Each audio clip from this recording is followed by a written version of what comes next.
કે દૂધને ટકાવવું હોય તો શું કરવાનું? એમાં પ્રિઝર્વેટિવ નાખવાનું.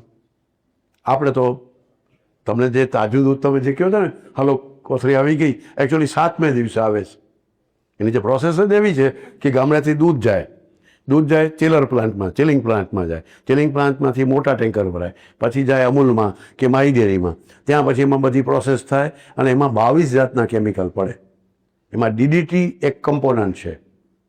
ડીડીટી એમાં જંતુ મારી નાખે ને, કે જંતુ વગરનું દૂધ દેવું છે લોકોને, હાઈ ક્લાસ હેલ્ધી દૂધ દેવું છે, એટલે ડીડીટી એટલે એ જંતુને મારનારો પદાર્થ. એમાં ડિટર્જન્ટ પડે, સફેદ જોઈએ, દૂધ કી સફેદી ફલાણા સે આએ, એ અંદર હોય, નાખવું જ પડે તો જ એક સરખું થાય. ટોન્ડ કરવું છે એટલે એમાં બીજું કેમિકલ નાખવું તો એક સરખું. નહીં તો આપણો દૂધવાળો આવે તો એ કોક દી પતલું હોય, કોક દી જાડું હોય, કોક દી પીળું હોય, કોક દી તો એ એક સરખું આવે ડેરીનું, ને તમને ખુશ કરી દે કે અમારું દૂધ તમને એક સરખું આવશે. પણ એક સરખું કરવા માટે એને ઇમલ્સિફિકેશન કરવું પડે. ઇમલ્સિફિકેશનમાં ખાસ કેમિકલ નાખવું પડે તો એ એક સરખું આવે, એક સરખો કલર, એક સરખી કન્સિસ્ટન્સી, એક સરખી ઘનતા, એ બધું આવે. 22 કેમિકલ નાખે, પછી એને પાઉચમાં ભરે, પ્લાસ્ટિકમાં. એ પાઉચમાં ભરાય, પછી જાય બહારે અને તમારા ઘર સુધી પહોંચે, પાછું ધોળકા થઈને, આમ બગોદરા થઈ, લીંબડી, ચોટીલા થઈને પહોંચે. એ 7મે દિવસે આવે. 15 રૂપિયાનું દૂધ આ બધા પ્રોસેસના કારણે, સમયના કારણે, પ્રિઝર્વેટિવ નાખવાના કારણે 35 રૂપિયાનું, કેટલી કોથળી કેટલાની આવે છે? 500 ml, 32 કે 35. તો એ એકચ્યુઅલી 15 રૂપિયાની કિંમત છે. જો તમારા ઘર પાસે હોય એમાં એનાથી જેટલી કિંમત છે એનાથી વધારે પ્રોસેસમાં ખર્ચો થાય, અને પાછું તમને 7મે દિવસે મળે, અને બગડે નહીં એટલે પ્રિઝર્વેટિવ નાખવું પડે, સોડિયમ બેન્ઝોઇટ. તો 22 કેમિકલ તમે નાખવાના, તમારે શું કામ નાખવાના? તેલની વાત તો કરીશ જ તમને હું. અડધા પડધા તો એ જ બધા કેમિકલ તેલમાં પડે છે. આ તો દૂધ એકદમ ઘરે આવતી રોજની વસ્તુમાં પણ તમને કાંઈ જ ખબર નથી કે કેમ આવે છે, અને તોય થપ્પો એનો લાગે, ISIનો થપ્પો લાગે, એનો ફૂડ સેફ્ટી અને સિક્યોરિટીનો. કોણ નક્કી કરશે આ બધું? તમારે નાગરિકે નક્કી નહીં કરવાનું, જેણે ખાવું છે એણે, જે પૈસા આપે છે એણે. એક તમને જરા જુદી વાત કરું. દાહોદના સંસદ સભ્ય, આપણા ગુજરાતના, હમણાંની ઘટના છે.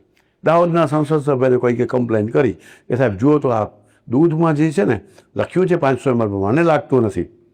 તો કે હાલો, સંસદ સભ્ય હતા, પાવર છે મોટો, જવાબદારી છે, લોકોએ ફરિયાદ કરી એટલે એમણે દૂધના ઓલામાંથી 5 પાઉચ ઉપાડ્યા રેન્ડમ, અહીંથી. કીધું કે ભાઈ આ એની ફરિયાદ ઓલી રિફાઇનની નહોતી, એની ફરિયાદ દૂધની ક્વોલિટીની નથી. એ કે 500 ml નથી લાગતું હો. એટલે 500 ml ને પંચનામું કરીને ખોલ્યા.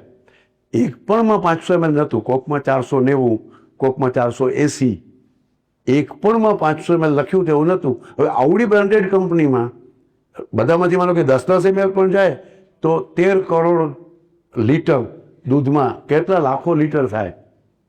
આખી ઓફિશિયલ ઘટના છે, અને કાંઈ ન કરી શક્યા છેલ્લે સુધી. એટલે તમને તો કે હું ધારાસભ્ય થઈ જઈશ ને પછી બધા રસ્તા જાણી સાહેબ કહે છે હું કાઢી દઈશ.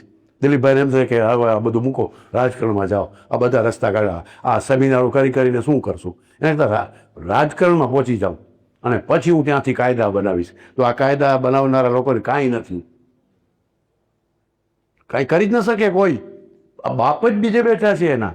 આ ડિઝાઇન બીજાની છે, કોન્સેપ્ટ અમેરિકાનો છે, કોન્સેપ્ટ છે એ તમને ગુલામ કરવાવાળા લોકોનો છે. હવે ગુલામી માટે કંઈ ઈસ્ટ ઇન્ડિયા કંપની ખોલવી પડે એમ નથી, હવે બ્રિટિશરો અહીં આવવું પડે એમ નથી.